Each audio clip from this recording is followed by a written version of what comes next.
was just a girl. We're like diamonds in the sky. Yeah, yeah, except for me. Cause it's always a good time.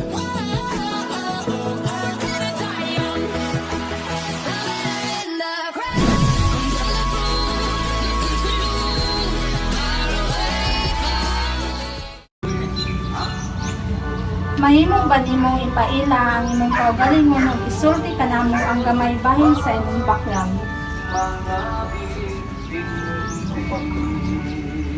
Wag na ako na ako na sport yun ako ako taga-paro taga-relasyon ko taga-tao ko Then ang imong ngalan kuya.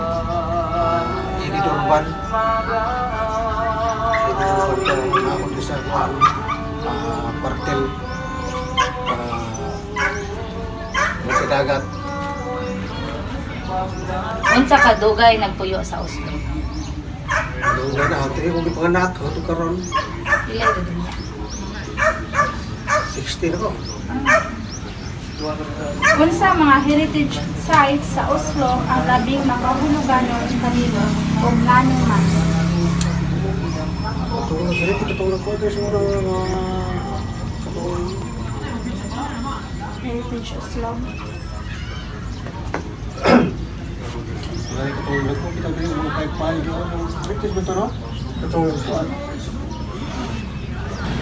katulungan, katulong ko, British rin, katulong mga games rin, kami,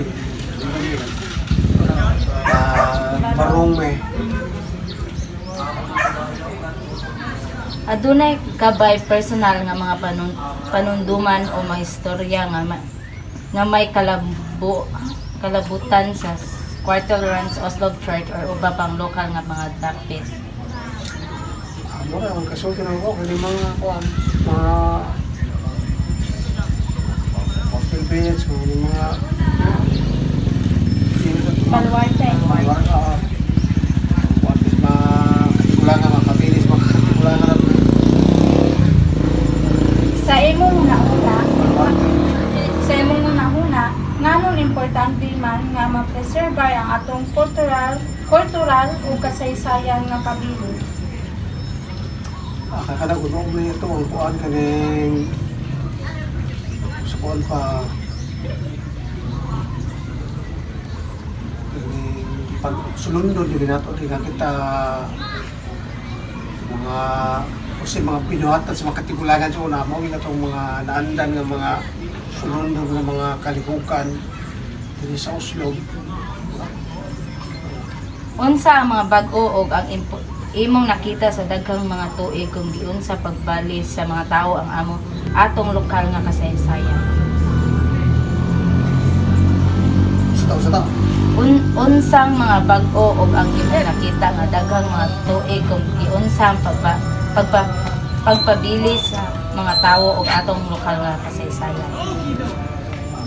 Pagpalit ko nila sa tanong sa mga munisipyo, Nga nabago ang bago munisipyo niya, nalindot ito po yung kwartel,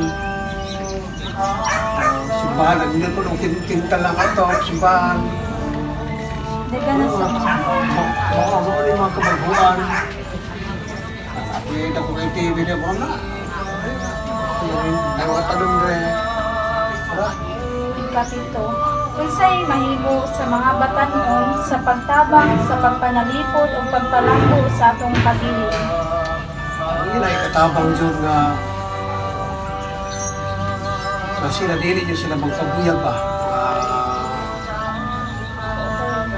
sa ilang pagkabatan noon, dili sila mo suko-suko sila mga ginikanan o sa gyapon na sa karagitang sa mga kalihukan sa panimalay ang mga bata mo tabang sa ginikanan o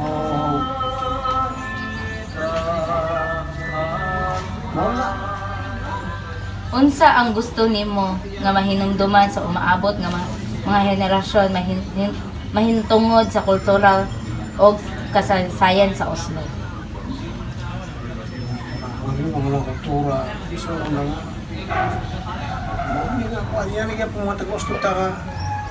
Tinabangay.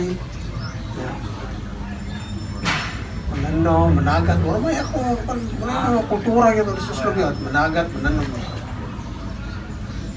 Wala mga kabataan. Ano po magkatun po mga trabaho mga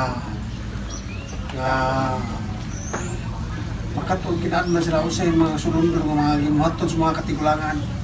Ano yun? Kasi yan kaya. Aduna ba mensahe nga gusto nimong ipaambit sa komunidad o sa mga kabataan estudyante sama ka namo? Ako isahin ninyo mga kabataan nga kung mag-eskwela tarong no, para naman magkabot ka kurso o dili ito mo magpapuyag sa inyong mga ginikanan. So, di mo magpapuyag sa inyong ginikanan o matabang mo sa kalihukan sa panimalay. Mag-eskwela o tarong, dili magkapil-apil mga bisyo-bisyo. Marami ako ikaminsahe sa mga kabataan na prayer ninyo. Kung maoras ko kuya, dagang kay salamat sa inyong kooperasyon. Salamat din. Kung